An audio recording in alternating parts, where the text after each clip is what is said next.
Le 12 janvier 2010, un terrible tremblement de terre secoue Haïti. Le séisme cause une immense catastrophe. Plus de 220 000 personnes perdent la vie, 300 000 environ sont blessés et plus d'1 million restent sans toit.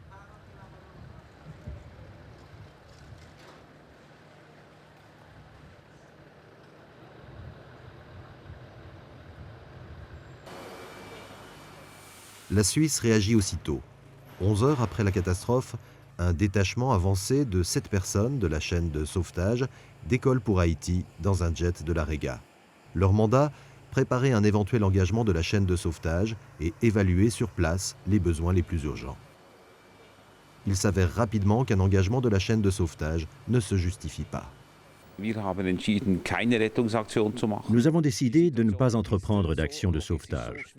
La situation logistique est difficile et si incontrôlable qu'il serait aventureux de lancer une telle action avec 60 à 100 personnes. Nous concentrerons donc demain notre aide dans le domaine des soins médicaux, des abris et de l'eau et dans l'envoi de matériel de secours. La direction de la mission décide donc d'envoyer sur place, au lieu de la chaîne de sauvetage, une équipe d'intervention rapide. Le matériel d'intervention disponible à Wabern est aussitôt préparé et contrôlé. Il comprend du matériel de secours, de l'équipement médical, l'équipement personnel des membres de l'équipe et ce qui est nécessaire à sa propre logistique. Le matériel est transporté par camion jusqu'à l'aéroport de Zurich, d'où 3 avions cargo l'emmènent vers Saint-Domingue, la capitale de la République dominicaine voisine. Ce détour est nécessaire car l'aéroport de Port-au-Prince est endommagé et de plus en plus engorgé.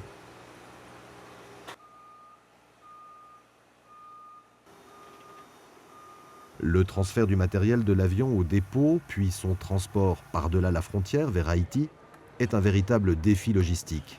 C'est une équipe stationnée à Saint-Domingue qui s'en charge. Dans le cadre de cette action de secours, 170 tonnes de matériel de secours et d'intervention arrivent dans la région du séisme.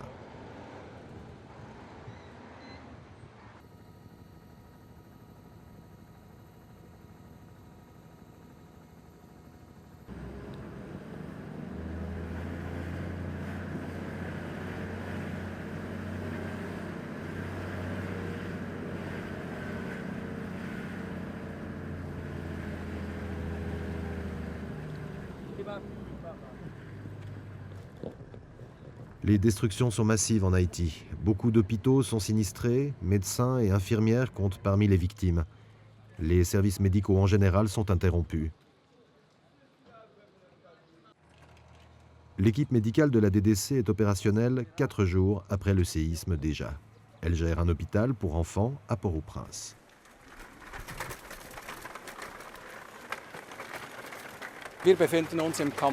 Nous nous trouvons dans l'enceinte du grand complexe hospitalier de Port-au-Prince.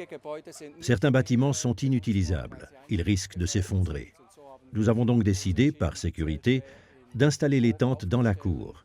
Et c'est pour cela que nous opérons dans les tentes.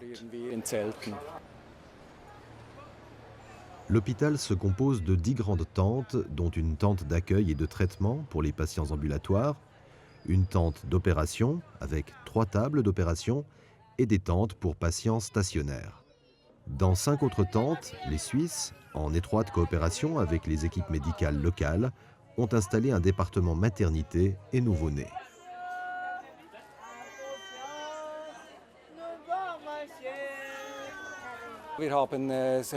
Nous voyons de très nombreuses fractures, avec lésions des parties molles qui vont du crâne aux extrémités, en passant par les bras.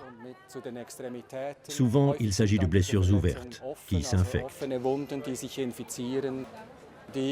La chirurgie que nous pratiquons ici peut quasiment être comparée à la chirurgie de guerre pour le type de lésion et pour le taux d'infection.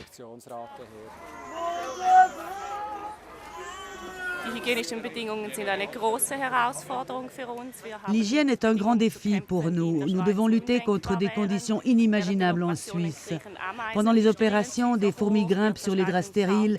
Nous devons découper des cartons pour chasser les mouches. Et pourtant, chacun aide l'autre. À la fin, on peut opérer, les enfants vont mieux, ce qui me réjouit beaucoup. Le chirurgien Hermann Oberli a déjà travaillé dans de nombreuses zones de crise et traité plus de 1000 blessés de guerre. Il est habitué à travailler avec des moyens très simples et pourtant efficaces.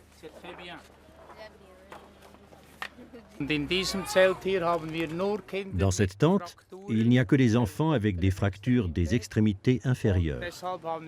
C'est pourquoi nous avons installé ces extensions très simples. Chez les petits-enfants, cela suffit. Soulever la jambe 3 à 4 semaines suffit à stabiliser la fracture. Brunia Jacquet et son fils Baudelaire sont restés des jours sans traitement après le séisme, avant d'être admis à l'hôpital d'urgence. J'ai perdu ma cousine, mon cousin, et puis ma tante, etc. J'ai perdu beaucoup. Ma maison a été brisée avec nous, donc nous avons sauvé de justesse. Alors maintenant, je suis sous la main des Suisses et il nous a donné beaucoup de soins.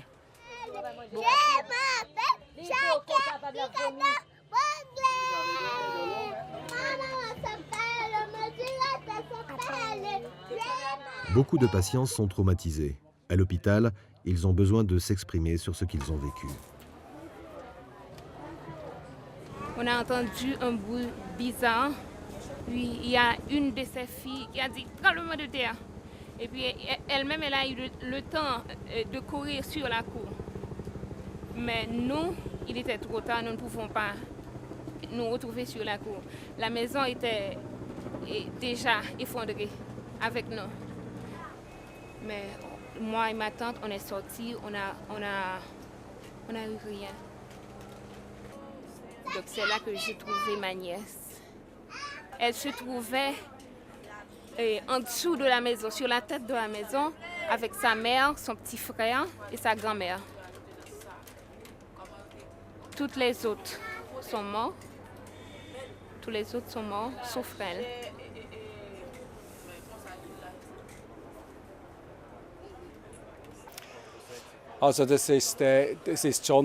C'est vraiment très émouvant. Nous traitons ici les plus jeunes. Beaucoup n'ont plus de parents, ni de frères ou de sœurs. Je suis habitué à voir des blessures. Les blessures ne sont pas un problème pour moi.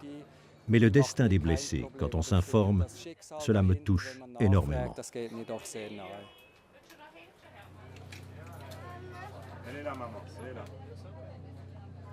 Plusieurs milliers de personnes ont été traitées à l'hôpital d'urgence suisse.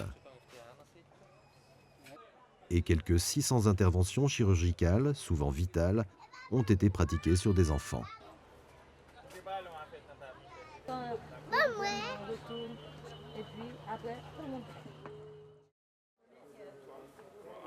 Vers le soir, les membres de l'équipe stationnée à Port-au-Prince se rencontrent à la base d'opération.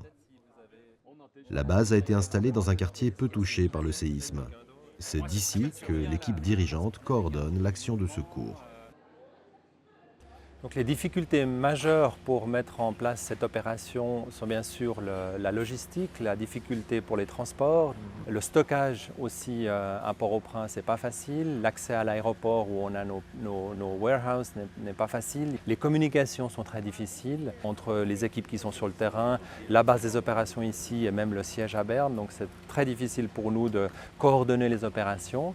Et puis bien sûr une difficulté majeure est la circulation dans les centres urbains. On passe des fois plusieurs heures dans des embouteillages sur des routes de très mauvaise qualité. Donc ça rend toutes nos opérations très difficiles à mettre en œuvre de façon efficace et rapide. Avec 50 expertes et experts sur le terrain en moyenne, c'est la plus grande action d'urgence jamais menée depuis le début de l'aide humanitaire suisse. Sa logistique propre doit satisfaire à de très grandes exigences. Fournir aux équipes la nourriture, organiser les déplacements et trouver des abris dans une ville détruite.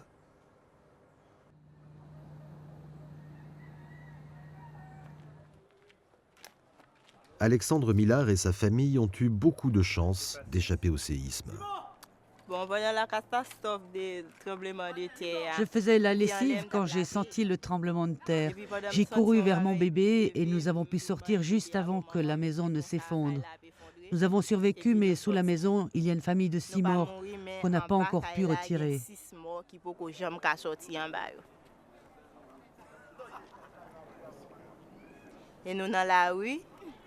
Maintenant, on est dans la rue, on n'a plus d'habits, plus de sandales, on se sent nu.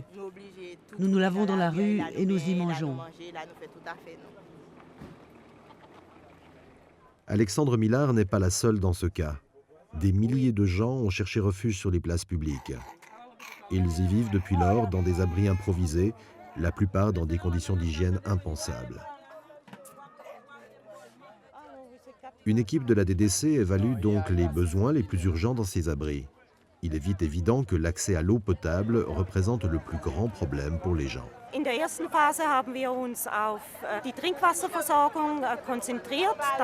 Dans la première phase, nous nous sommes concentrés sur l'eau potable parce que c'était le plus urgent. Les gens n'ont plus d'eau potable. Nous avons installé des réservoirs, arrivés maintenant de Suisse sur diverses places. Nous veillons à ce que l'eau soit répartie et le réapprovisionnement assuré. La DDC travaille ici avec un entrepreneur suisse qui traitait et vendait déjà de l'eau avant le séisme. Les citernes contiennent entre 4 000 et 10 000 litres d'eau selon la taille. En tout, 14 centres de distribution d'eau ont été installés. Avec une consommation journalière de 5 litres par personne, l'eau distribuée suffit pour 12 000 personnes.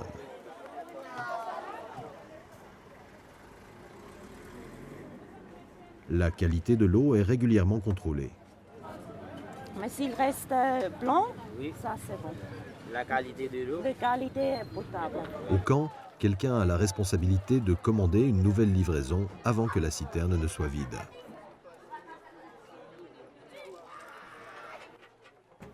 Oui, nous pas de l'eau et bien on a de l'eau. Avant, nous n'avions pas d'eau ici. Maintenant, on a de l'eau potable. Mais nous n'avons pas de vrai toit sur nos têtes. S'il pleut, nous serons tout trempés. On n'a rien à manger, on n'a rien du tout. Seulement des tas de problèmes.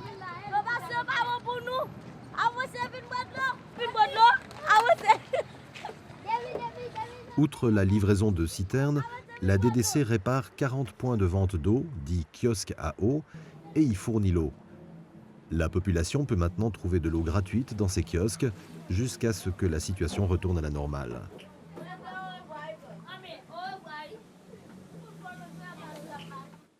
La DDC alimente ainsi en eau potable quelques 50 000 personnes dans la capitale.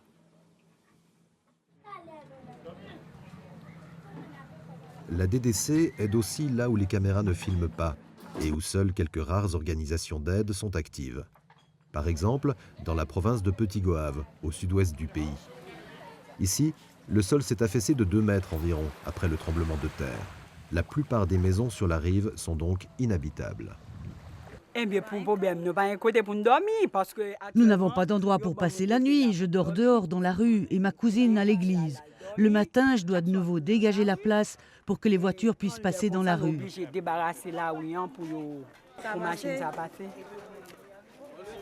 Ces gens manquent de tout.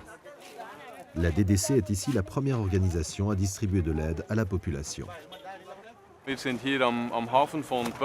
Nous sommes ici dans le port de Petit-Goâve, en Haïti, et nous avons prévu une distribution aujourd'hui. Il s'agit de distribuer des kits légers d'abri familial. La distribution de l'aide ici en Haïti est assez difficile. Et d'abord parce qu'il y a énormément de gens et que presque chaque famille est touchée. Quand nous distribuons par exemple 500 de ces abris et que 10 000 personnes en attendent devant la porte, c'est tout simplement très difficile.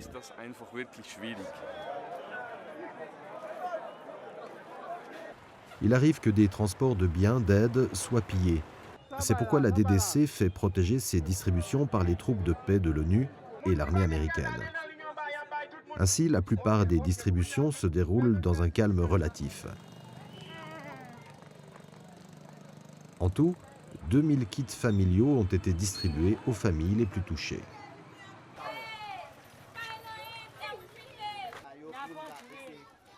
Les kits d'abri familial que nous distribuons contiennent une grande bâche avec une corde, des matelas, 2 bidons d'eau, des ustensiles pour que les gens puissent de nouveau cuisiner, ainsi qu'une moustiquaire.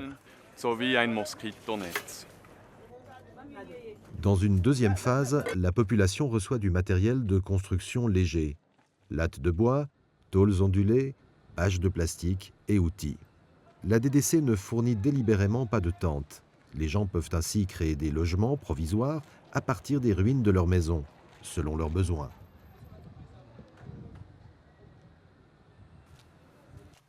Un autre pôle du programme construction de la DDC sont les écoles détruites.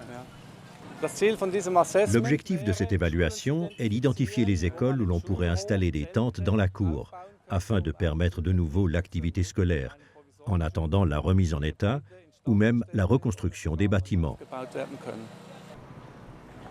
Pendant la phase de secours, déjà, la DDC procède à des évaluations pour un engagement à moyen terme dans les domaines Early Recovery et reconstruction. La DDC, avec les œuvres d'entraide suisse et la chaîne du bonheur, travaillera à la reconstruction du pays dans les domaines suivants. La reconstruction d'infrastructures sociales, comme par exemple des écoles, la sécurité alimentaire, avec le programme alimentaire mondial, le développement rural, réhabilitation des systèmes d'eau, par exemple. La Suisse va donc s'engager sur plusieurs années dans ce pays durement touché.